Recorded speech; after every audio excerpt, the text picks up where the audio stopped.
All right, welcome guys. Good morning. Today we are going to be doing our next mother sauce and using it to make a completed dish of eggs Benedict. Now, this dish uses sauce hollandaise. Sauce hollandaise is an emulsion of egg yolks and butter.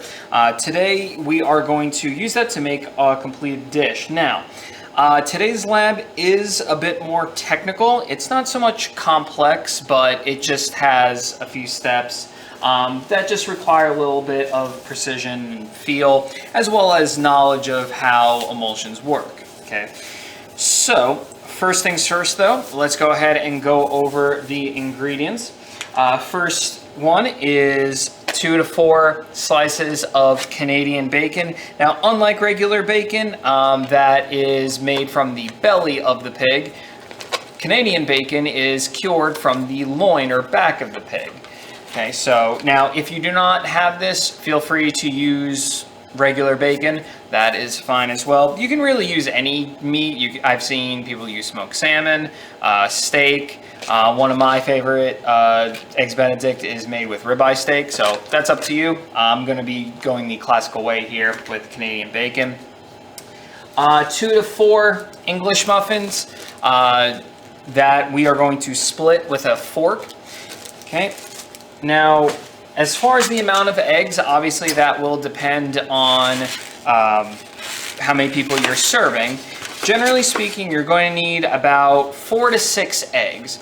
4 or so for poaching, and then 1 for making the actual hollandaise sauce. Okay. Today we're going to be making a much simpler version of hollandaise than what you would see out of Augusta Escoffier's, hollandaise sauce that requires a wine and vinegar reduction and then cooking the egg yolks over a double boiler. We're going to be doing a much simpler, much easier hollandaise that you can easily make for family and friends.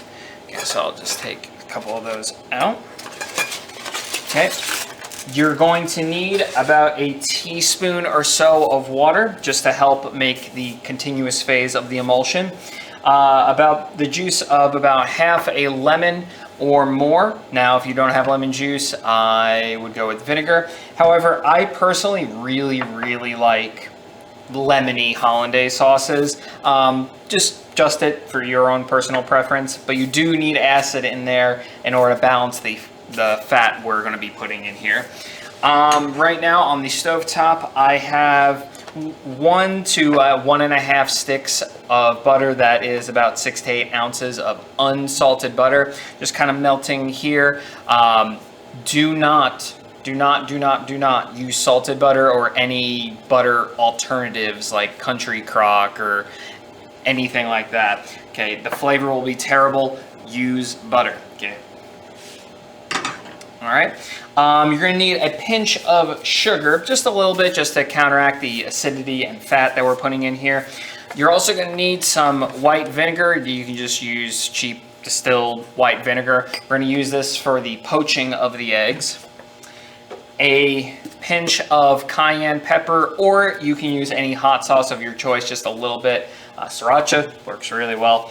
And then if you want to garnish it, any sort of herbs for serving traditionally, you go with chives, have a nice herbal oniony sort of flavor to them that go really well with this. But you can use parsley or whatever you'd like. All right, first step here is I'm going to fry the Canadian bacon.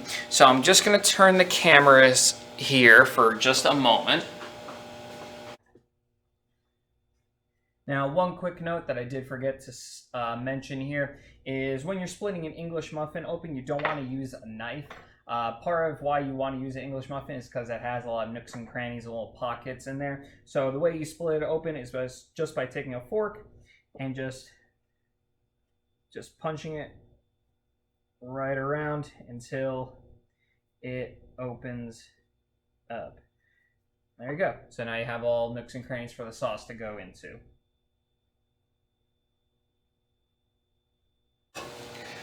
All right, so step 1 is I'm gonna fry up my Canadian bacon. So just add a little bit of butter, crank up the heat, and I'm just gonna cook this until it's Has a little bit of crispiness, a little bit of browning. Now, if you don't have bacon or Canadian bacon, you can use ham here. That works fine too. I think that should be all right. I have about 4 English muffins here. So I'll just fry that until it's nice and crispy and give it a flip halfway through. All right, give this a quick flip. Just quick note, whenever you are using a non-stick pan, never use any metal on this pan. It'll scratch it up like crazy. All right, so you can see just a little bit of browning, not too much. And you can see also there's a little bit of fat that's rendering in the pan. That's good. We're going to need that later. All right, I'm just going to let this continue cooking. All right, this smells amazing. All right, just going to take that out and just put it onto a plate with some paper towels, and I'll set that aside. Okay, so you got that. I'm going to put that to the side. Now, all this fat that's in the pan, you're going to use that to go to step 2, where you're going to fry the English muffins in the leftover fat. Now, if you don't have a lot of fat that rendered out of whatever you are cooking, you can add in a little bit of butter. In fact, probably going to do that here. Just add a tiny bit. Okay, and I'm just going to let these cook until they're nice and toasted on the bottom. All right. So, as you can see, got a little bit of browning. Depending on how dark you like to toast it, go for it. But you're going to do the same thing and put these to the side. All right, so now our bacon and our muffins are ready to go. So we're just going to put these to the side until we're ready to serve. Now we go to poaching the eggs. Okay, so listen. When it comes to poaching eggs, normally we would do this in class. I would be here to help you. Poaching eggs is fairly simple to do, but it is a completely new technique and it requires a little bit of practice. So if you are not feeling super confident with this dish, just make simple fried eggs or sunny side up eggs. It's not quite the same Eggs Benedict, but it'll still be pretty good, okay? Today I'm going to be showing you how to make poached eggs, a really cool technique that results in an egg that's cooked out of its shell, but yet if it's done right, it maintains the oval egg shape with a nice, beautifully runny yolk that is cooked and is very luxurious, very nice to eat. Okay, so right now you can see I have 3 eggs in ramekins set and ready to go. Okay, this step, what I'm going to show you here for the 3rd step, is optional, but believe me, it really does help. Okay, so when you're poaching eggs, the freshest eggs that you can get, the better. If you have eggs that are really, really old, this is going to be a little trickier to pull off, but you can still try it. Okay. So what I'm going to do here, as weird as this sounds, is I'm going to strain the egg white. So I have a little tiny strainer here. I'm just going to crack the egg right into it. And what I'm going to do is all the watery egg white, I'm just going to let flow right through. Okay. Now I have a waste bowl here that I'm going to use instead of this ramekin. So I'll switch over. Okay, I'm just going to move the egg around. Okay. Once I see that I have no more white dripping out, I'm going to put it into my container. All right, so I got my eggs here ready to go. As you can see on the side here, I've got a pot of boiling water. Now I'm going to switch the cameras over now to this pot for an up-close look. Okay, so right here I've got a pot of water that is at a boil. Now we're not going to boil these eggs, we're going to poach them. So I'm going to bring down the temperature of the water just a little bit. I want this water just at a bare simmer. If you want to be really precise here, that's from 180 to 205 degrees. I'm not going to worry about it too much. Okay, and what I'm going to do is I'm just going to take some vinegar and just add quite a good glug of it to the water. Now, what that's going to do, what the acid there is going to do, is it's going to repel some of the protein as it goes into the water, and so it'll keep the egg nice and tightly bunched. So what I'm going to do, so that is step 4. Now, step 5, I'm going to do this one at a time at first. Okay, then I'll try to get a couple going at the same time. So you see my water is up, kind of has a couple bubbles coming through. What I'm going to do is I'm going to take a whisk. I'm going to swirl the water around and kind of create this spinning vortex. What's going to happen is I'm going to lower the egg into that, and that spinning water is going to wrap up the white onto the egg itself and form a tight bunch. Sounds complex, it's not too bad. All right, so I'm just going to bring the temperature up here. Okay, I want it kind of hot, simmering when it's first going in, not at a full rolling boil. So this is what we were talking about as far as this dish isn't difficult, it's just technical. You have to get a lot of little details right. All right, so I'm going to whisk that, the vortex going, take my egg, just lower it right into the water. Okay, you see now all the white is staying in around the yolk. I'll then lower the heat a little bit, just so now it's not boiling. Now, what I want to do is I'm going to keep this water just below a simmer. So right now you see all those bubbles coming up. That's not ideal. I'm going to actually lower the heat quite a lot. Okay, you just want the water to stay kind of warm here. I'm going to keep the egg just moving a little bit so it doesn't stick to the bottom. Okay, I'm going to let this poach for about 5 minutes on pretty gentle heat. All right, so egg has been poaching just for 5 minutes. Now, if you want a firmer yolk, you're kind of squeamish about runny yolks, you can cook it a little bit longer. You'll kind of get a feel for it. This is perfect for my liking. So what I'm going to do here is I'm going to halt the cooking process by putting it into a water bath. So an ice water bath. So here I've got some water with some ice floating up top. And what that's going to do is it's just going to stop the cooking process and allow me to heat up all the eggs at once. Right now, we can't go from this pot to serving them because they have a bunch of vinegar on the outside. We don't want that. Okay. What's also really nice about this is that you can poach these eggs a couple hours ahead of time. So while yes, we do have a lot of steps here for this dish, from toasting the English muffins to frying the ham to making the hollandaise to poaching the eggs, you can get some of this done ahead of time.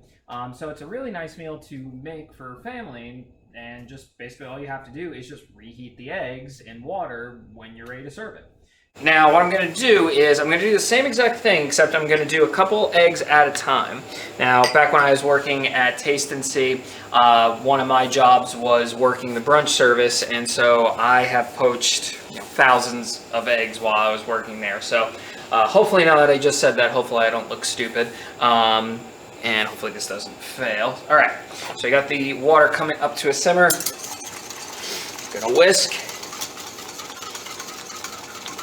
Okay, now I gotta work quickly. So, number 1, 2, and then 3. Okay. Now, because I have the water up at a simmer, the whites will coagulate and set before they have a chance to stick to each other. I'm just going to take a whisk, make sure they're still moving so they don't stick to the bottom of the pan or to each other. And there we go.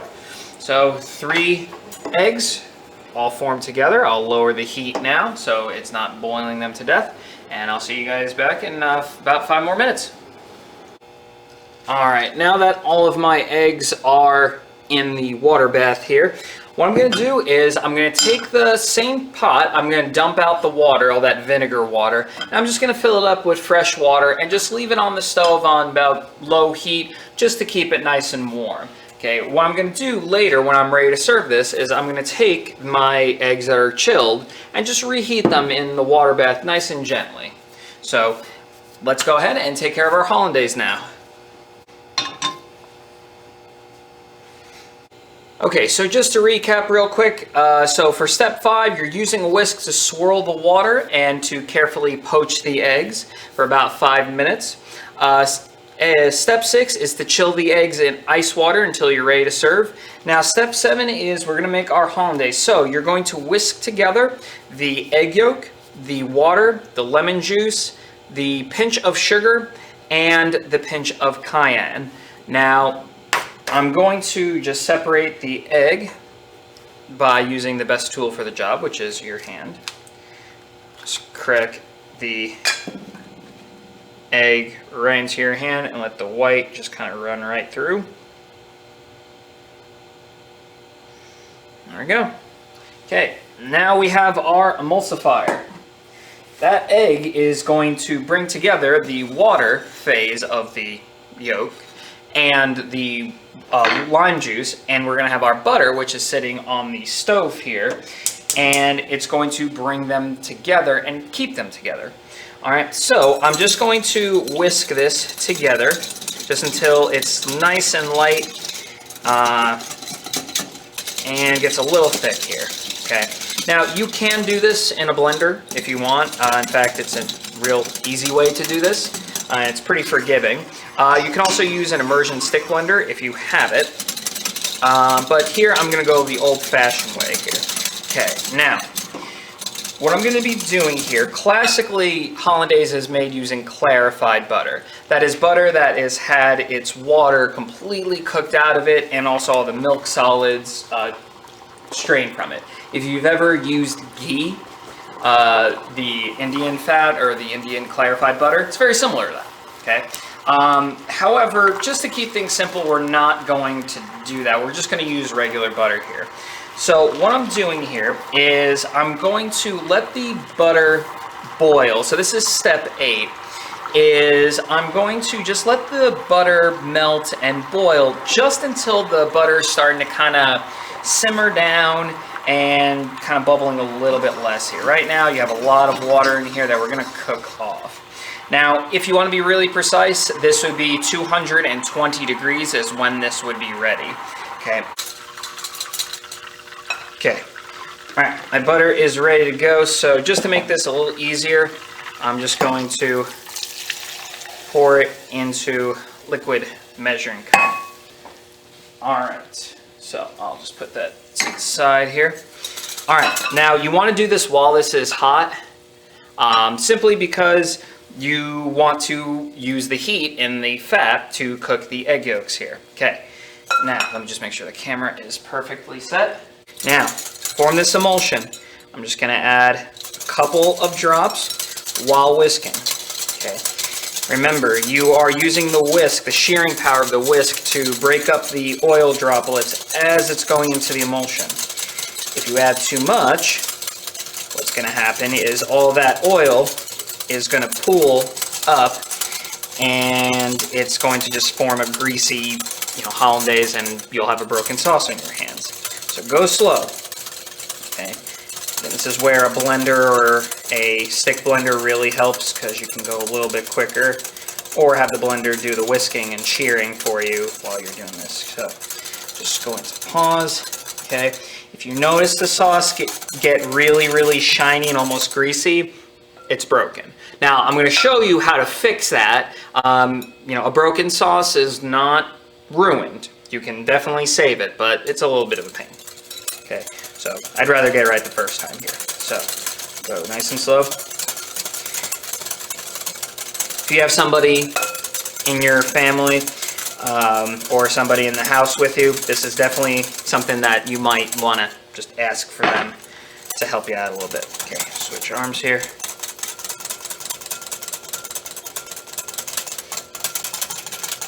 Okay.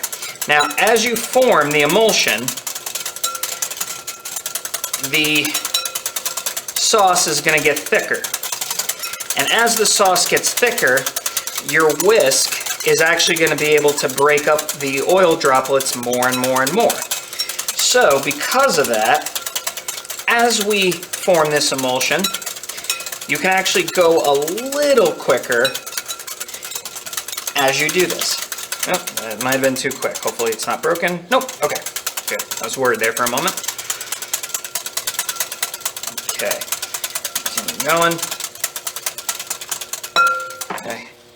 Switch.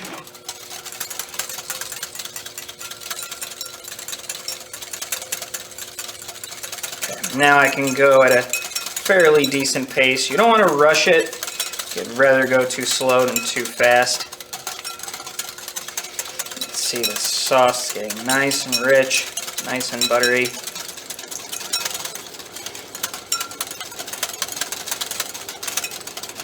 And almost there. Okay, it's getting nice and thick here. Okay, now when it gets to this point, you have to make a decision. How thick do you want this? Okay, if you want it just to kind of coat the eggs, then yeah, leave it a little bit thinner. You may want to add a little less oil or a little less butter than I did here. Okay, but if you want it a little bit thicker and, you know, kind of coat your mouth and kind of be a little more heavy and comforting, then add it a little bit more. Okay, if your sauce breaks, I'm going to show you a quick clip on how to fix that, but for right now, that looks pretty good. So let me get a spoon and show you the consistency of this. So if I get a spoon, dip it in, you can see if I run my finger, the sauce is not running down the spoon. This is known as nappe. It clings to a spoon, and it's going to cling to whatever you use it. Now for me, that is perfect. Now here comes the most important step. Okay, so step 9 is to slowly whisk in the hot butter into the egg yolk mixture. Okay, here's the most important step. Number 10, taste, taste, taste. You made a sauce, a really rich, delicious sauce that uses egg yolks and a lot of butter. You're probably going to need to make some adjustment to it. Most likely, that adjustment is going to be acid in the form of lemon juice or lime juice or vinegar, okay? You should have just enough acid in there where the sauce doesn't really taste super sour. That being said, if you like lemony sauces, then go for it. I personally do, so I'm probably going to add a little bit more. But you want it so that the brightness of the sauce kind of comes out a little bit. It shouldn't kind of coat your palate and almost feel kind of bland and flat, okay? First taste for salt, then taste for acid. So I'm going to taste this. Yeah, as predicted. I'm going to definitely add some more acidity to that. Okay. I'm also going to add in a little bit extra salt. Okay. All right. From there, though, it's pretty close. All right. Now, from here, Hollandaise is best served immediately. If you can't serve it immediately, then I would recommend putting it in a thermos. I know that sounds odd, but it's the best way to keep this warm. And for me, since I don't have a thermos here, I'm just going to cover this with plastic wrap, keep it to the side, and I'm going to now go to my last step here, which is to assemble it. Assemble the Eggs Benedict. Assemble the Eggs Benedict is what I mean.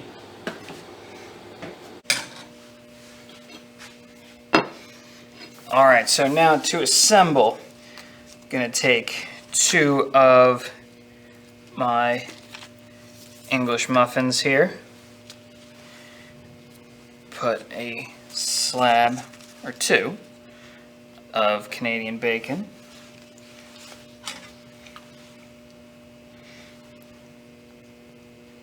take my nicely poached eggs, fit them right on top, and now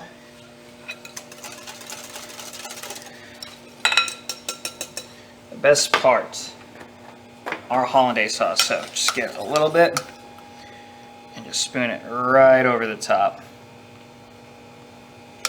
Now the heat from the eggs should also make it run a little bit.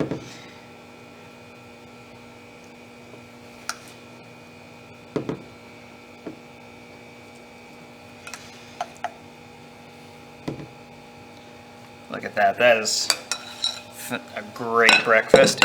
Now I'm gonna for one, just gonna add a little bit of chopped chives. For the other one, do a little bit of cayenne.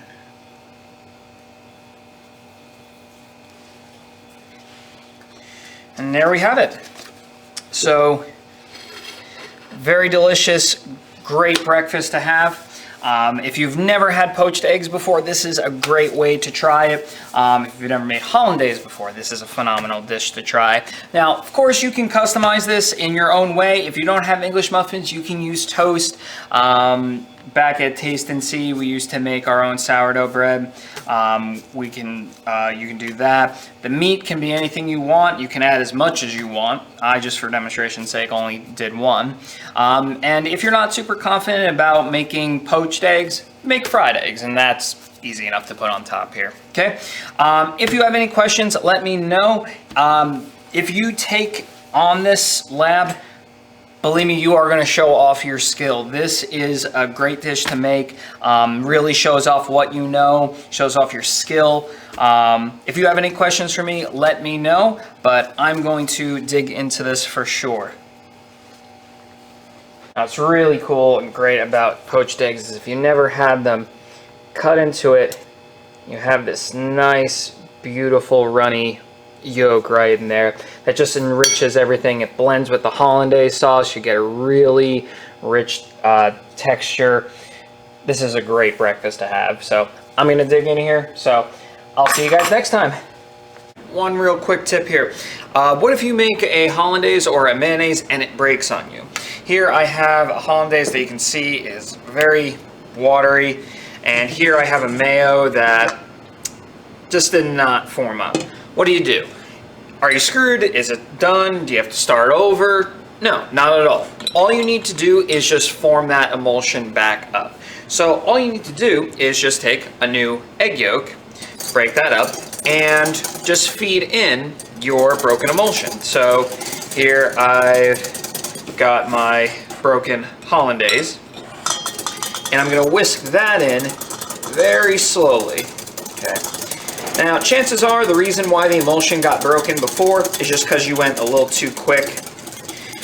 So take your time here. As you can see already, the emulsion is thickening up. Okay, another reason why your emulsion might have broken is you added too much fat. If the emulsion was looking fine and then just all of a sudden out of nowhere it broke, that's what happened.